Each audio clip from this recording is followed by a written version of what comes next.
All right, can we all see that? Yes, lovely. Okay.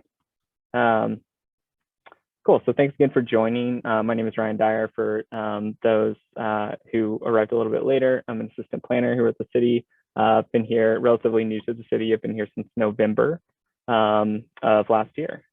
So just a few housekeeping items.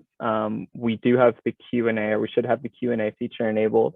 The plan is to run this meeting from 6 to 7 tonight. I'm going to, since there are so few people here, I think we'll keep it relatively informal.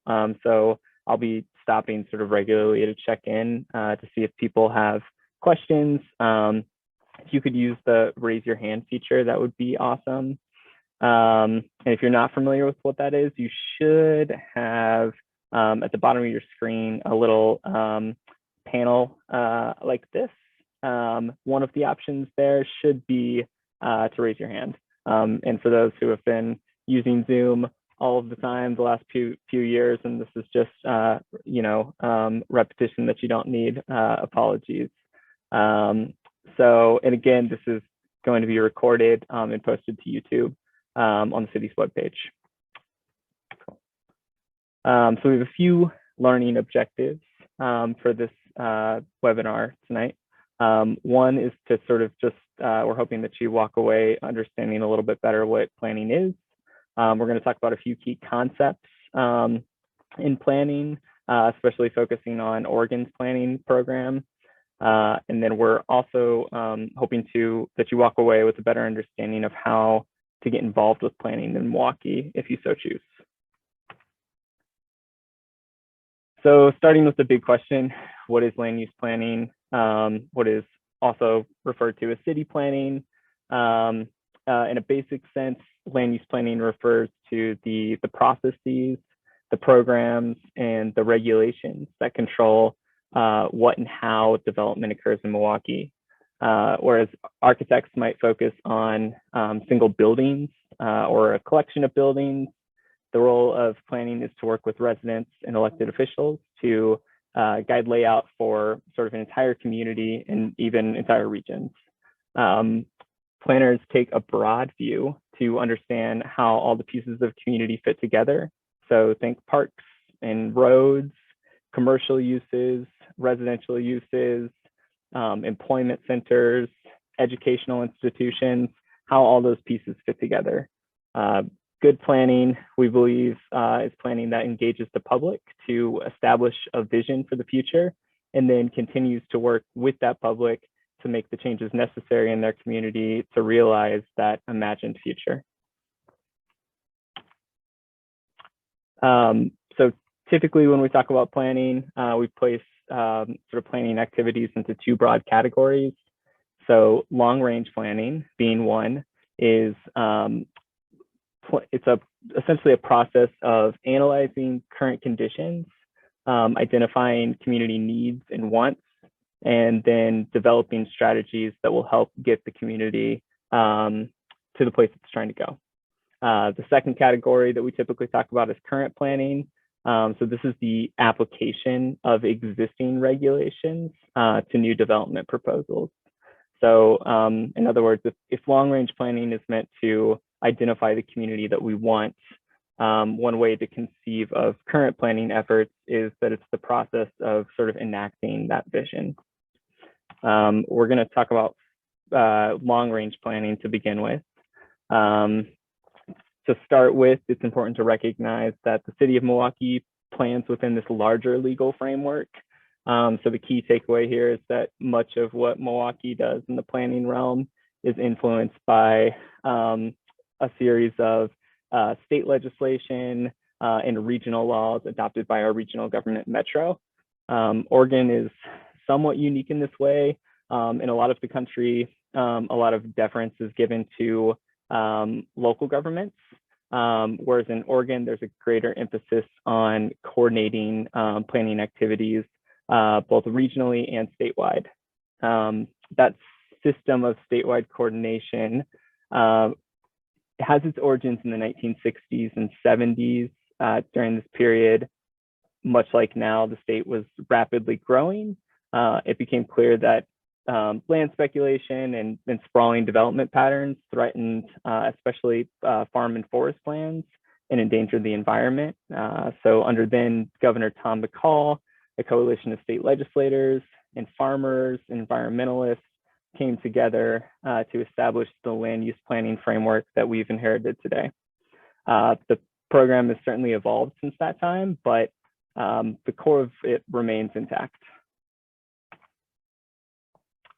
Part of that core is the requirement that all cities and counties in Oregon adopt something called a comprehensive land use plan. The comprehensive land use plan is a set of goals and policies to guide the future actions of a community, typically for a 20-year period. Comprehensive plans and the laws that implement them must be consistent with, and realistically, they're going to balance these 19 statewide planning goals that you see on the screen. These goals were adopted through a pretty extensive public engagement process at the time in the 1970s. Not all 19 goals apply directly to Milwaukee. For example, the 4 goals that are sort of shaded in on the screen, preservation of farm and forest lands, and then the last 4 there that you see, so I guess 6 in total, just relate to coastal lands. And the farm and forest lands, I should say, apply outside of something called an urban growth boundary, which we'll talk about next. The urban growth boundary is it's a pretty important feature of the land use planning program in Oregon. It's exactly what it sounds like. It's a line drawn around an urban area. The intention is to limit urban expansion into farm and forest lands. Beyond that goal, the urban growth boundary is also designed really to produce urban areas that are more environmentally and economically sustainable, and I think also socially desirable. Each city in the state is required to have an urban growth boundary. Cities in the Portland metropolitan region share a single urban growth boundary, often referred to as the UGB. And that's really meant to recognize that the Portland metropolitan area within Oregon is somewhat unique. It's easy to see how there are a lot of interconnected systems. For example, how Milwaukee's housing markets or transportation network, for example, are influenced by Portland and other surrounding communities. So we've established already that all cities and counties have to adopt a comprehensive land use plan that complies with the statewide land use planning goals. So periodically, these plans have to be updated to reflect current conditions. In doing so, most communities follow a fairly similar process as the one shown here on the screen. That process starts with adopting a vision statement that's meant to reflect what the community wants in the future. Once that vision is established, the comprehensive planning process takes the social and economic values from the vision statement and establishes specific goals and policies designed to move the community closer to that imagined future established in the vision. Next comes implementation. The comprehensive plan is implemented through the creation or the alteration of the zoning map and the regulations that control development in each zone. But as local governments, generally aren't doing much of the development themselves, but the time horizon for implementation of the comprehensive plan is really dependent on local and outside investment in the community. Beyond adopting new regulations, implementation can take on other forms. For example, achieving certain goals might call for changing administrative practices or establishing new city programs. You'll see next to each date here on the screen, there's a date next to each step in this process. This reflects the process that the city has been through over the past 5 years. So you'll see that we, in 2017, adopted a new vision statement. In 2020, the comprehensive plan was adopted, updated and adopted. And then currently ongoing, we are going through the process of updating the zoning map and also updating our land use codes. I'm going to pause here for just a second because I've just given you a lot of information. Does anybody have any questions about anything that I've shared thus far in the process? This is all kind of meant to give you some of the context that the city is working in terms of land use policy within the state. If no, too, that's totally acceptable. I don't see any hands. Okay, lovely. I'll just keep chugging along. Okay, so I just mentioned that the city has gone through this significant process in the past 5 years. Through that visioning process and the comprehensive plan update, residents voiced a few things. One is that they want more flexibility to develop more housing on their property, that they want a vibrant tree canopy, and that they want more mixed-use development and transportation choices in Milwaukee. Goals and policies were adopted towards those ends through the comprehensive plan update. And over the past year, the city has been working, I mentioned, to update its own zoning rules to better reflect these values that were established through the community visioning process. In keeping with what I first mentioned about the statewide nature of Oregon's planning program, some of the changes being proposed through this process are required by the state. You might have heard of House Bill 2001 and 2003.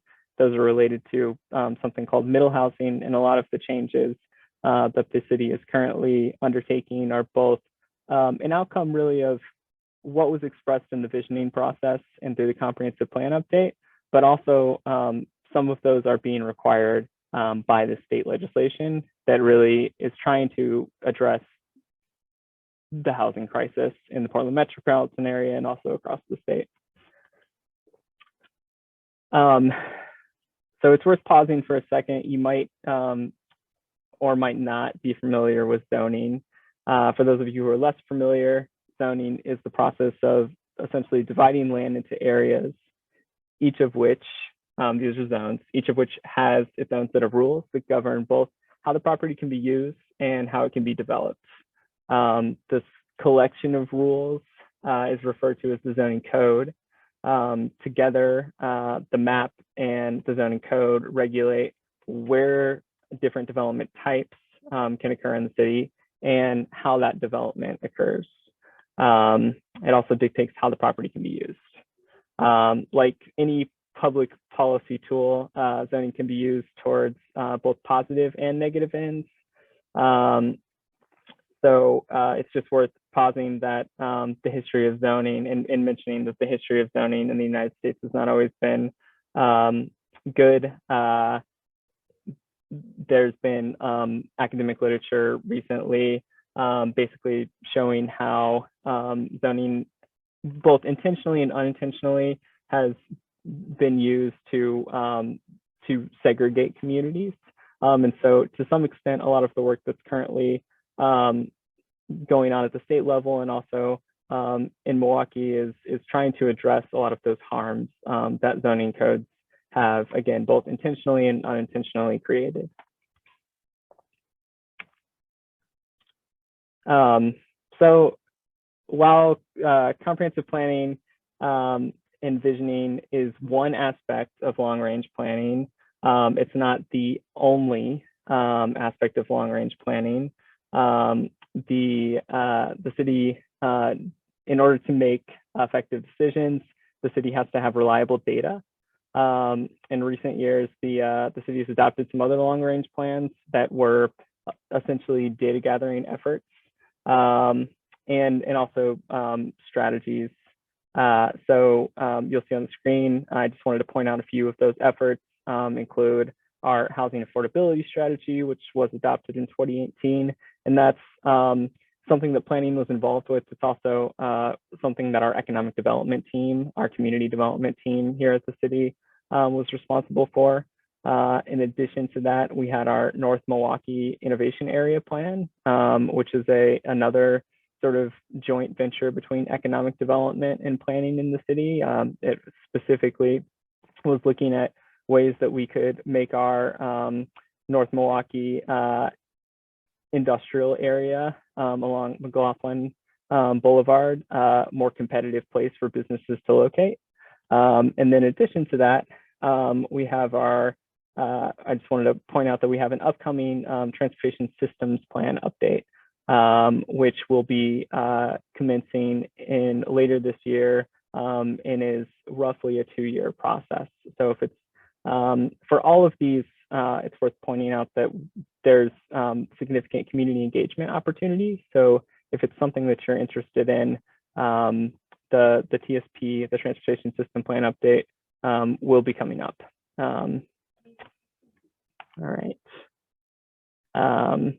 Additionally, some additional long-range documents that the city has produced include our downtown parking management study that was adopted in 2018. It was looking at the supply and demand of parking in the city, specifically downtown.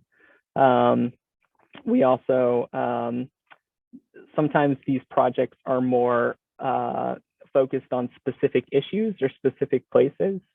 So the Central Milwaukee Multimodal Connection Study, which was conducted in 2020, was specifically looking at some undeveloped properties in the central portion of the city that were likely to develop in the near future in places that also happen to be locations where connections for bicycles and pedestrians were especially poor. And so the city looked at those as opportunities to say, if this property develops in the future, how can we ensure that we're also improving connections and the experience of people using bicycles and walking. Lastly, sometimes implementation of long-range plans means running programs. In 2020, we had a ADU waiver pilot program. This was a program that was essentially attempted to encourage the development of ADUs, which stands for accessory dwelling units. These are, I saw Laura pause to make sure that I explained my jargon.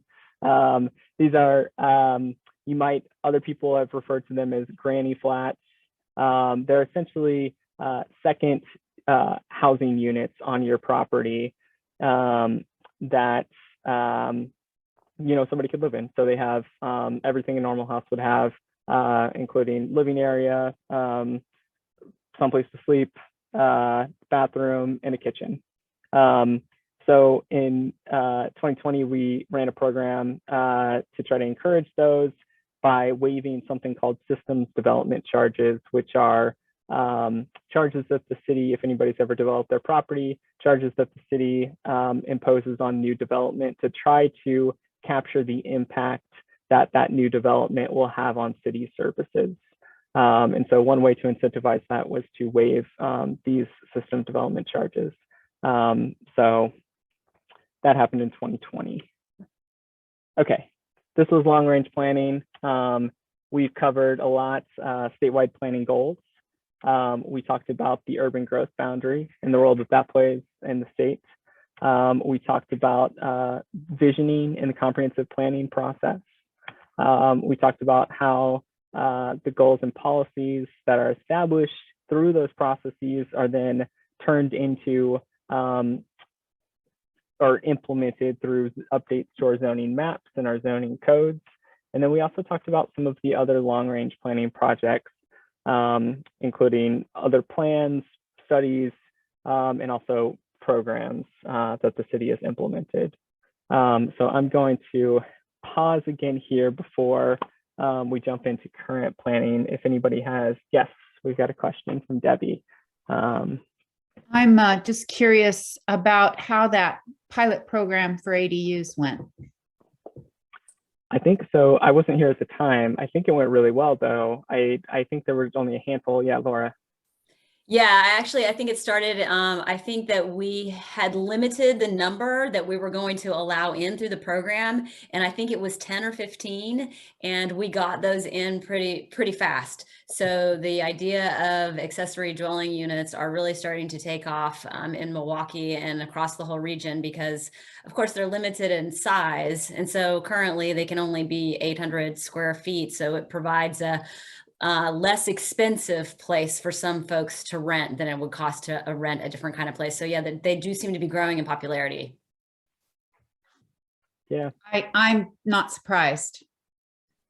Yeah, it's great. It's great for lots of reasons. Just even if it's just your mother or your child or a kid that's come back home and is living at home for a while, there's just lots of options for different kind of folks that can utilize that housing, and it's just less expensive. And as you all know, we have such a crisis with housing. I think any units that we can get in varying sizes and affordability is just great that we can continue to have those types of housing be built. Are they still being allowed right now? Is that still? Accessory dwelling units are allowed. They are required to be allowed across the state. So they've really removed any limitations statewide because they do see it as a housing type that we need to be encouraging because it is less expensive.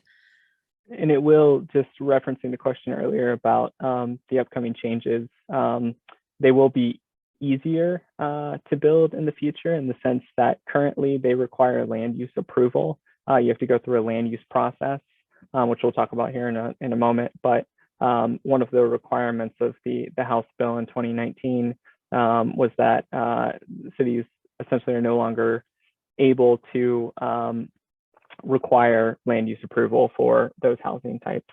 So it's what we call permitted outright, which means that when you're trying to build them, establish them, you don't have to get special approval. You just have to submit building permits, just as you would for today a single family dwelling or a single dwelling unit. I think David's got a question there. Yeah, David. Well, yeah, sticking with ADUs for a minute. Do you like? It sounds like it would be fairly easy to actually build one. We have a piece of property next to us that's just kind of an open lot at this point, and all I do is mow it. So we were thinking about something there, whether it was an ADU or selling it off. And I was just kind of curious about how much, do you all have kind of a range of how much it costs for an ADU? Like, I think you have to redo the curb. Of course, you have to put in water and that sort of stuff, sewer. Do you know about how much something like that would run for, say, an 800 square foot, not too fancy, but, pretty nice place? Yeah.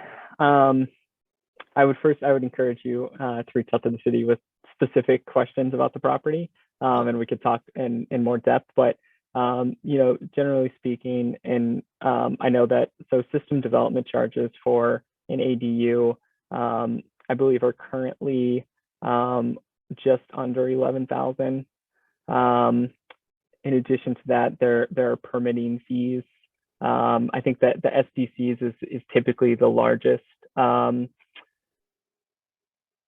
shock that people are not necessarily expecting coming into the process. So apart from that, I would really, I'm going to not get too outside of my lane and say that contacting our building department and our engineering department, that's probably your best course of action to get reliable numbers on those other items.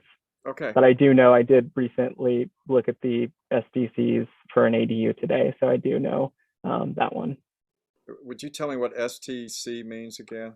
Yeah, system development charges. And if you were to use a web browser, Google to type that in for, and then with City of Milwaukee, we actually have a web page that sort of discusses what those are, what they're used for, And I think those estimates are actually for different dwelling types are actually listed there as well.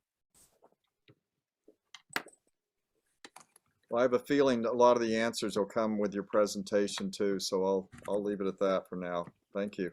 Sure. Yeah, and yeah, again, if you any questions that you have, afterwards, you can always feel free to reach out.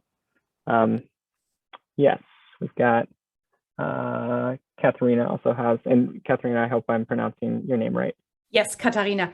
Katharina, okay. Yes, just real quick to the ADUs, because that's actually something I specialize in, and I build them mostly in Multnomah County. So the quick answer, 800 square feet, unfortunately, runs between $250,000 to $300,000 and upwards. And also it's an accessory dwelling. It's in addition to an existing main house. So there's different issues. But just real quick, the problem with that, with the high building costs, is that it is, in my experience, over the last 8 years building them. And starting, I started with Cole Peterson, who kind of got the whole accessory dwelling movement going. They're really not affordable to build, and hence the rent. It's difficult to keep the rent affordable. And I'm interested to see your cottage cluster proposal, because that to me looks, of course, like a little village of ADU, so to speak.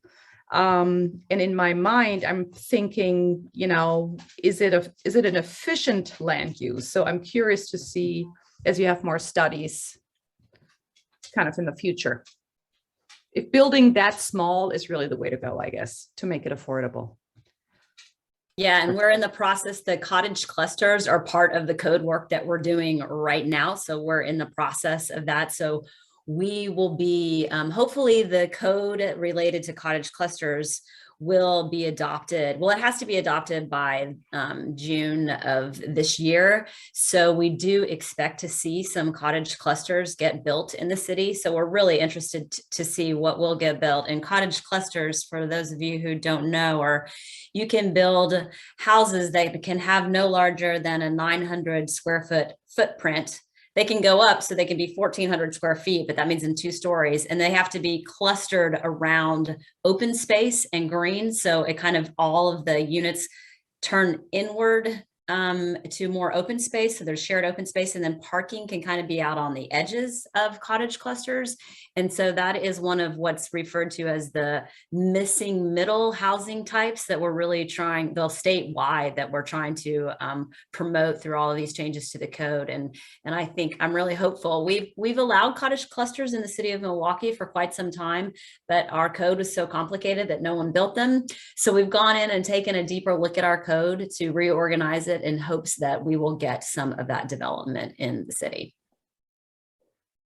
Yeah, and I would just add that part of the benefit of some of these rules applying statewide is that you do develop a common understanding across jurisdictions about what types of housing are allowed, you just, with more of that type of development happening, it becomes more normalized, and people, developers, start to look for those opportunities. Okay. Any other questions about long-range planning, or any of the, I guess while we have opened the door, any of the code work that we've been doing? Yes, Richard. And then Dave, I see you too as well, David. Yeah, I would also say that I've seen discussion of tiny homes and manufactured homes as ADUs, which shouldn't be in the $250,000 range. Thanks.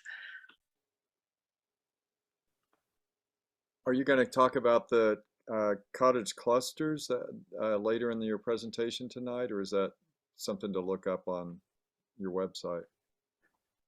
Yeah, not necessarily. We weren't going to dive into it beyond what we've discussed here, but yeah, do you have any specific questions, or are you just looking to get an idea of what that looks like? Or yeah, yeah, if there was like a map of an example or something. I think everybody learns by example. Yeah, we don't have any built right now, so we don't have any good examples of one that's in Milwaukee, but we do have some visuals that we could pull out. I might be able to do that now and put them in the chat if I can easily put my hand on something, or I could at the very least point you to a PowerPoint presentation in which we've talked about cottage clusters. So I will try to get some of that and put it in the chat. Thank you. Mm-hmm. That's great. Okay, I see a couple of hands are still raised, but I'm wondering if those are from previous questions. Anybody else have any questions? Okay, great.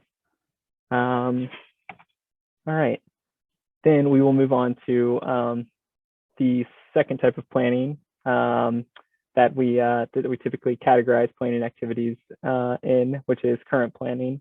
And again, that is the current planning is the application of existing regulations to new development proposals.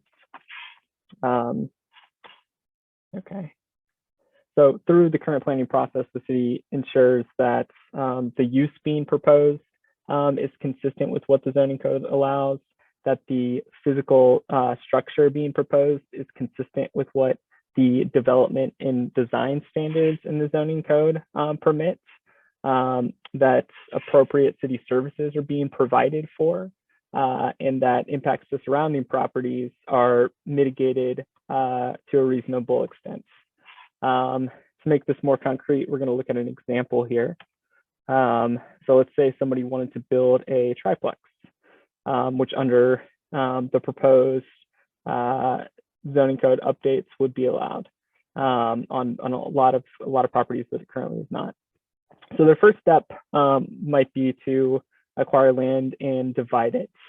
So reviewing land division applications is one component of current planning. But for the sake of simplicity, we're just going to assume that the land is already divided and ready to be developed. In this case, the first step would be to consult the zoning map to see if the property is to see what the property is zoned, and then check the zoning code to determine if a triplex is listed as an allowed use in that zone. While few residential zones in the city currently allow it, and just say, again, the changes currently being considered by city council will make it a more permitted development type on a larger swath of the land in the city. So assuming that it's allowed and the applicant has identified a triplex design, the next step in the process is to submit building permits. When submitting for building permits, multiple city departments are involved in reviewing that proposal, each checking to ensure that what's being proposed is consistent with their own set of requirements. So our building department is going to work to ensure that the structures are compliant with the state's residential building codes. So think structural integrity and fire safety, energy efficiency. Those are all things covered in the state's building codes.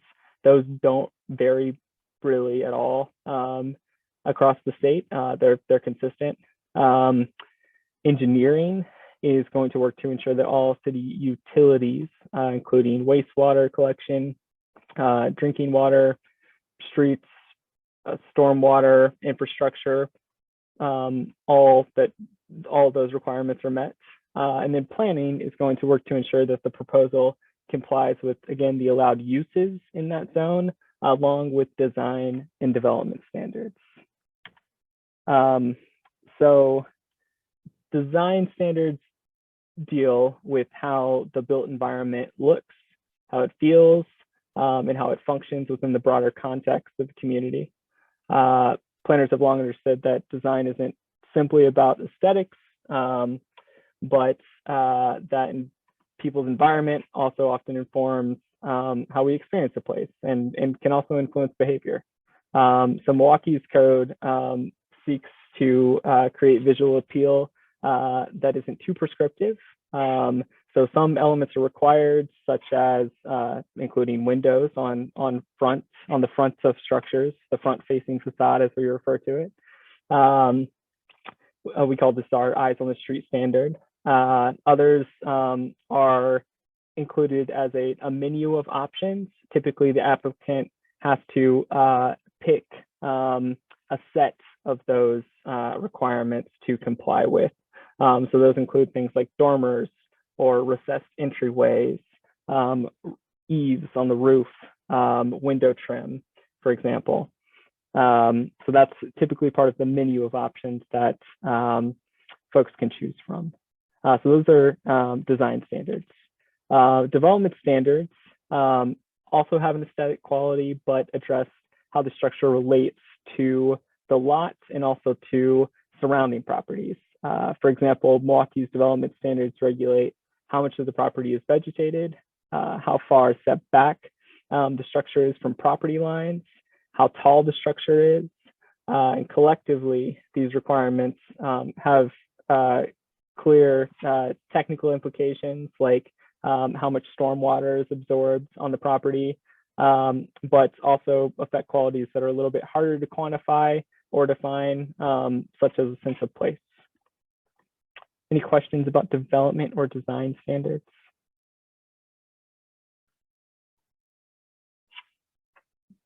Nothing, anything? Okay, keep moving.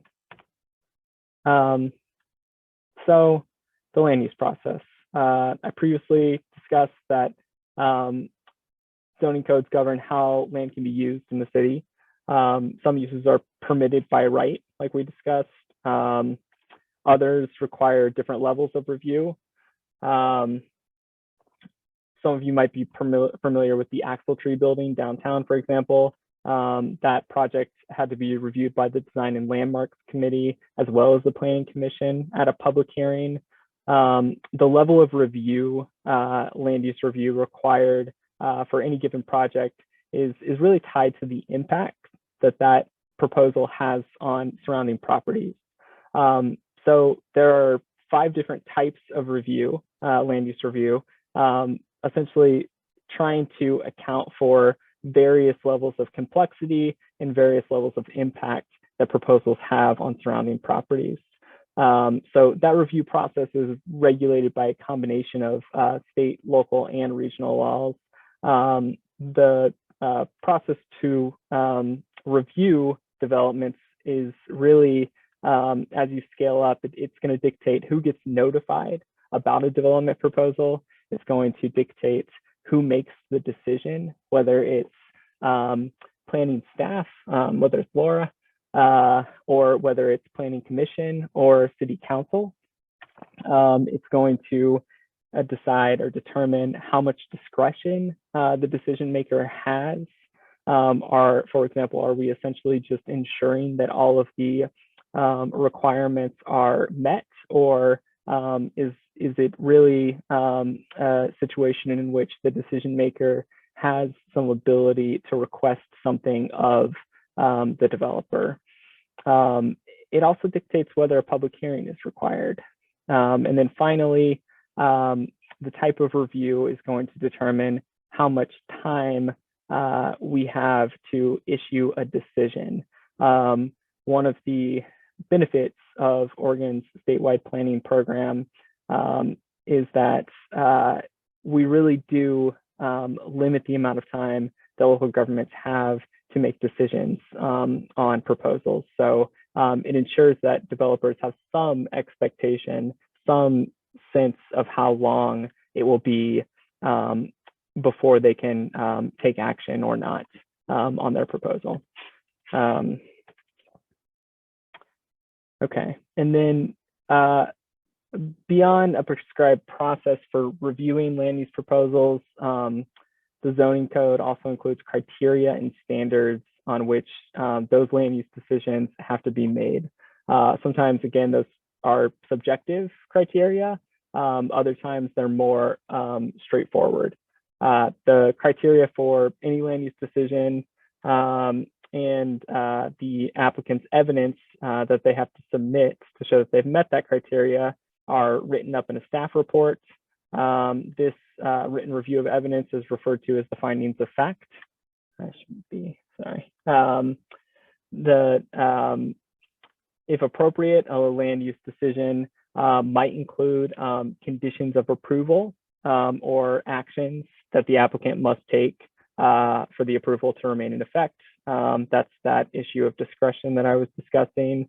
And then finally, it's worth pointing out that any land use decision is appealable. There's a defined hierarchy in state law about how land use decisions get appealed. So typically it's decisions are appealed to the higher body. So decisions made at the administrative level, at the planning staff level are appealed to planning commission. Planning commission decisions are appealed to the city council, and city council decisions are typically appealed to Oregon's land use board of appeals, which was a special court that was created when the statewide system was established in the 1970s that I discussed earlier.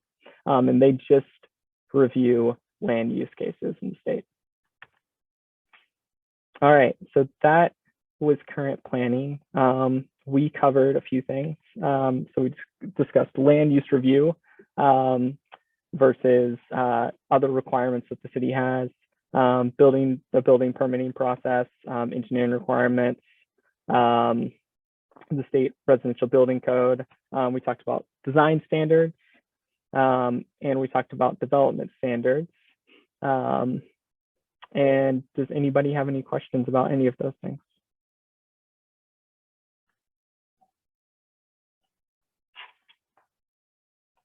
No? Not seeing anything? Okay, cool. Okay, so finally, we've talked about long-range planning. We've talked about current planning, given some context for planning within Oregon as a whole. We wanted to discuss how you can get more involved with planning activities in Milwaukee. So there are a variety of ways to engage with planning. Potentially one of the best ways to engage is to take advantage of some of the city's online community engagement tools. We have a website, Engage Milwaukee. This is the tool that the city uses to gather feedback on proposed projects and to answer questions about different long-range planning projects that are going on in the city. You'll also find other city projects on the website. It's not just planning projects. The website typically features a brief description of the project, and then it provides the ability to, it really serves as a forum. It provides the ability to ask questions. We post surveys there and just provide general feedback. So, you know, for example, you'll see on the screen of this is a brief overview of our 5-year action plan for Milwaukee redevelopment area. There's an option to take a survey. You can check frequently asked questions, or you can ask a new question. You can typically also find drafts of proposed plans or code amendments to review on the website. You can even subscribe to specific projects or to all projects to ensure that you don't miss out on engagement opportunities or project updates. So often for long-range planning projects, the city will hold in-person engagement events. Depending on the goals of that event, these events might take on different forms. Sometimes they're workshop-oriented, requiring participants to actively engage, and then other times, those events are more about sharing information with the community. But at any rate, we will often use Engage Milwaukee to notify people of those opportunities. So another way to get involved is to pay attention to current development in your neighborhood. You might receive notice in the mail or see notice posted on a development site. Materials for each development proposal that the city receives that require a land use review, they can be located on the city's planning webpage. We're currently working to try to make that web page more easier to navigate for folks, and to make folks better aware of development proposals. So if you've tried to navigate the page in the past and you struggled, I would encourage you over the coming months to be patient with us and revisit the page, and we're looking to make improvements. So, and then also any feedback that you have about the web page, we greatly appreciate feedback too. So I mentioned that you at times might receive development notices in the mail. You'll see on those notices information about the location of the planned development, the specific proposal, what they plan to build, and where you can send comments on those notices. So there's one on the screen if you've seen one before. They also include relevant criteria and the code sections. So when commenting on land use proposals, we always recommend sticking to the listed decision criteria, as this is really the only criteria that the decision-making entity, whether it's Laura, planning staff, or if it's city council or planning commission, it's really the only thing that can be considered in making that decision. So always best to stick with the criteria in the code. And planning staff can always help you navigate what those are and how they're commonly interpreted as well. And then finally, you can learn more about what's going on by observing the different public bodies, decision-making bodies. So planning commission meetings. Currently, these meetings are being held virtually. Is that still true, Laura? You're muted. Sorry. Sorry about that. Are which meetings being held in person? Planning commission meetings are being held virtually still, or being held in person? They're both. You can either be Both. in person or you can join us virtually, and the same is true of city council meetings. So if you just want to pop in for a certain part of the meeting, you can still Zoom in, or you're welcome to come to City Hall. Yeah, commission meetings are generally held on the second and fourth Tuesdays of each month, starting at 6:30. Those planning commissions are also they're aired live and then rebroadcast regularly on Comcast Government Channel 30. They can also be found on the city's YouTube channel. All right, and then finally, we just wanted to provide, as we'll send out these slides to everyone.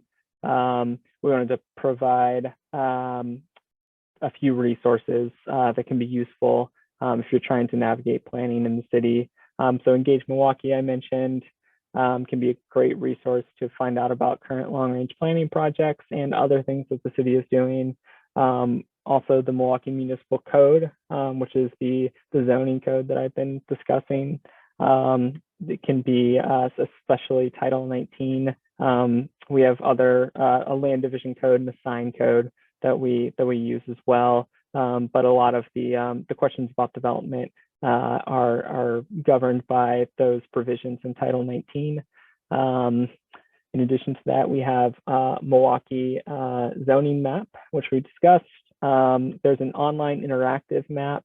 If you go to that link, you can basically search all properties in the city. You can find out a lot of information, sometimes an overwhelming amount of information about each property, including the zone for the property, its size. You can find out if there are any special overlays or additional regulations that might apply to the property. And then finally, our planning department webpage is a great resource to find information about current development proposals in the city, along with information about all of the programs, processes that we've discussed here tonight. And that is it. I'm going to stop sharing my screen, and then we can answer any questions that folks have. I appreciate your attention and listening to what can be at times a very technical and somewhat dull subject matter. So thanks, everyone. Oh, Ryan, land use planning is never dull. Don't say that about our chosen profession. It's always fun. But the other thing that I wanted to say is just if you were hoping to kind of get more information about specific questions about your property, I would say call the planning department, that last page, because then we can look up your property and we can tell you how it's zoned if you haven't already figured out how to do that yourself. And then we can kind of walk you through some things if there's really specific questions that you have. We're always happy to do that. Thank you for your time. Thank you for putting this on. It's been informative. I really appreciate it. Good. And I would be happy if anybody wants to send us a note later and say, yeah, I didn't know what you guys were talking about, or yes, that was interesting, because we're so used to doing this and talking about this. We don't know exactly how that translates to people that don't do it all the time. So if we're not getting it right, how we're explaining things, please let us know so that we can try to do better, because you know how it is when you're a professional in your field, you have your own language of talking, own way of talking about things. And so we're just hoping that we can translate that for folks. If you have any questions at all or any feedback, we'd love to hear from you. Will do. Good night, everyone. Yeah. Good night. And Debbie, you've still got a question. You've got a question. Bye, everybody else. Just a comment for something for the future, maybe. I came on board for this conference because I'm representing actually Historic Milwaukee NDA, and one of our jobs is land use planning. Not to do the planning, but to, be part of the process, to be a box that gets checked. And none of us have any experience whatsoever. So, but I've heard most of this from folks that have come and made presentations. So not tonight, but at some point it would be really nice to have a little training about expectations and how to walk through in a way that's meaningful and really makes us feel like we're doing good for our neighborhood. Absolutely. And we've been talking a lot about that so we started with this kind of bigger picture lens of planning, right? And then our next step is to develop or refine. We actually have one of those presentations that kind of helps neighborhood associations to go through that process of like, when you get a land use referral notice, what are you supposed to do with that? And so, yes, we are working on that, and we'll be bringing that back out. Yeah, that's great. We've had a number of really big projects show up, and we have to respond right away, and they're really big projects, and we got no clue. So anyway. Yeah, I understand. Yeah, it's complicated. We will do that for sure. Thank you. Yes. All right. Anybody else got anything? Robert? He's saying. I'm just saying. Yeah, could I comment? Please. Yeah. So first of all, I think Laura and Ryan did a great job, but I would just caution that this is really an overview, a framework. And I think if you really want to understand what's going on, I think the next step I would suggest to people is to log into a planning commission meeting. And I would warn you that the planning commission meetings will not be an hour. They will be, 2 or 3 hours. So set up some time to get that. But I think it will cement sort of these sort of big concepts that you've heard tonight about how this works. And I would also tell you that sort of the long range planning that Ryan talked about is we're really at the tail end of that. The last 2 or 3 years have just been horrendous. We've had these long range projects going on and envisioning, comprehensive plan, code adoption. That's coming to a close. So you won't see a lot of that, I think, going forward. You'll see more of sort of the current considerations of various land use projects and that kind of thing. So, but I do think going to that would help cement these concepts that you've got tonight. I would also tell folks who have a project in mind, it kind of follows on what Laura said, just talk to the planning commission.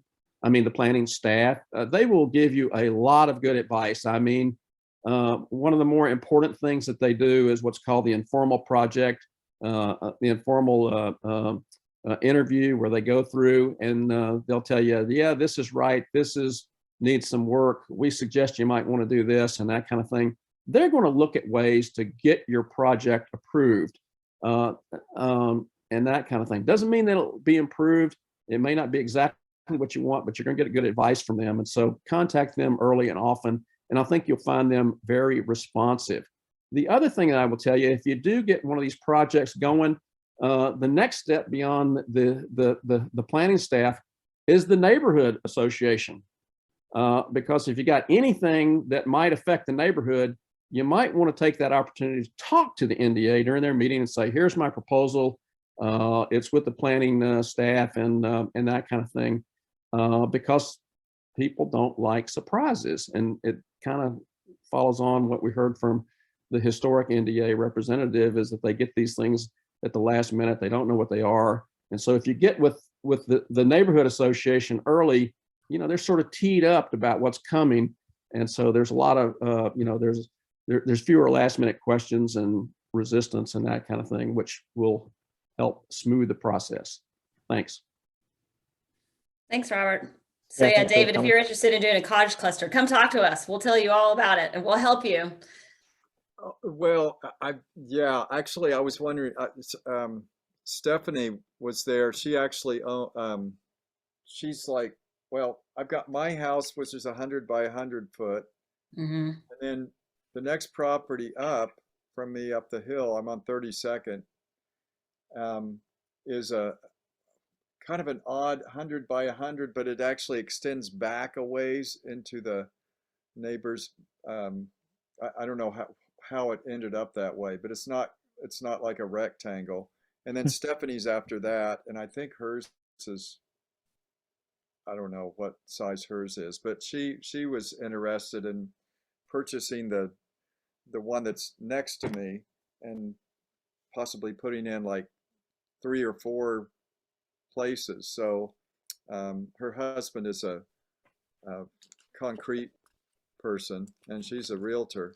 So I was, yeah, but it sounds like she or I or whatever should just, we just call you all. I mean, do we meet in person? Do we just talk on the phone? Do we do Zoom or something? You can do all of those things, any of those things, all of those things, one of those things. I would start by calling so that, you know, then you get the planner on duty, who we have somebody that's, you know, like works the phones and the counter every day for just random questions that come in, and they can kind of give you an idea of like what might be feasible on your property. We're not going to tell you how to do it or like give you ideas, but like what is possible on your property. Right. Yeah. So that's the first step of just having an understanding of what might be feasible. And then once you start narrowing in, and we can walk you through it at different stages of the process. It gets more formal as you get further into the process, but I think just doing the quick first, here's my property. What are the rules on this property? And we can tell you that. Yeah. And we have a lot of resources that we can share as well that can help you start to think about planning what can be done on the property. Well, you probably have some perspective too on, you know, what have other people done and what, you know, which things actually worked for them. It sounds like the ADU thing, it sounds like people really jumped on board of that with was it the waiver of fees or just? Yeah, it's the system development charges. And it's interesting because Milwaukee, system development charges are basically, you know, you hook up to water, you hook up to sewer, then you also have to pay a parks fee. You also have to pay, you know, other fees that aren't necessarily related to collected by the city of Milwaukee. They're collected by us, but then they're given to our service providers. And so, yeah, trying to get an understanding of how much those are going to cost from the get-go is really good to know, because yeah, that will affect your project cost. And right now we are requiring system development charges for those, but who knows what will happen in the future if there may be another opportunity. Oh, an opportunity like the waive. Yeah, since we had the waiver program, they haven't continued it. That doesn't mean that they won't. And it also doesn't mean that they will. I don't really know. It's a city council decision. They make that decision as to whether or not they're going to continue a program like that. Well, isn't part of the advantage for the city is that if you put in an accessory dwelling, or if you put in, fill in a property, then you're bringing more, I mean, the tax rate goes up, right? Yeah, but you also, yes, that is true, but we have to have money to pay for the impact that unit has on our systems. Yeah. So, right, that's where those fees come in. So even if, like, for the parks, we don't do our own parks, North Clackamas does it, but so that it has to go into their pot of money so that they can ensure that we have enough park spaces to accommodate all of the people that are moving into the area. So it's kind of like the system of development charges are actually kind of just, to help us build out the system that will support adding extra people to the city. Yeah. It's really a systems, exactly. It's really systems, right? It's how it's the actual built infrastructure that we need those fees for. Yeah, and my understanding is that they really became more prevalent, a more prevalent way to pay for infrastructure after Measure 5 and 50 sort of capped some property taxes in the state. That's right. Property taxes are capped. Yeah. Okay. Well, I think I've got my answer. Is give you guys a call, and if I want to pursue, it won't be any time really soon because I've got some stuff going on for a few months, and but I don't know. Just give us a call. Yeah, I mean, anytime. I've lived here almost 40 years, and it's just kind of like, I might live here another 10 or something, and do I just let the next person, do what they want to with it, or what? So Yeah. You can also always stop by if our counter is open as well, if you'd rather talk in person. Oh, okay. Well, it'd be helpful. I think either Zoom or drop by, because if you were able, maybe even Zoom's better, because I work a lot with Zoom, and it's like, oh, here, I'll show you this document. But is that easier than if you go in? Do you kind of have access to documents that you can just go, here's the file, boom, boom, or is it easier on a computer? Yeah, sometimes it is easier on a computer. Sometimes it's I would say that the advantage I find is when you're wanting to do a lot of like pointing at the screen. Yeah. That's sometimes easier to do when you're both staring at the same screen. Right. Yeah. So. Well, and if you just call, and then even if we would need, if maybe the planner will say, well, then we'll just set up a Zoom call so that you can share a document, that, we can do that as well, right? Just call and then we'll set up a meeting. Yeah. Yeah. And cool. Are they pretty readily available, or is it, do you make an appointment or what? Yeah, like Laura said, we so our hours, so yeah, you can call it at any time, and our sort of goal is to get back to you within 24 hours. Okay. So yeah, you'll typically be directed to a voicemail. You would leave that voicemail, and yeah, we would make it a priority to get back to you, typically same day, but within 24 hours, usually depending on workload and how complicated your question is. Sure.